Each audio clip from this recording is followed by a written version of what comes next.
Welcome to our tutorial on deleting a list on Twitter using your PC.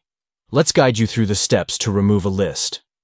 Begin by navigating to your profile page on Twitter. Click on the Lists tab to access the lists you've created and those you follow.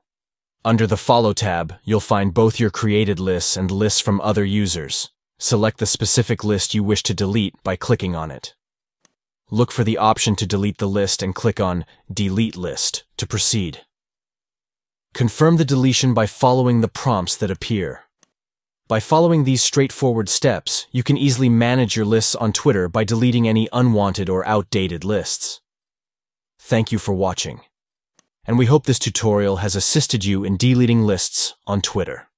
Keep your Twitter account organized by removing lists that are no longer relevant or needed. Streamline your Twitter experience by decluttering your lists and focusing on the content that matters most to you. Start deleting lists today for a more streamlined and personalized social media experience.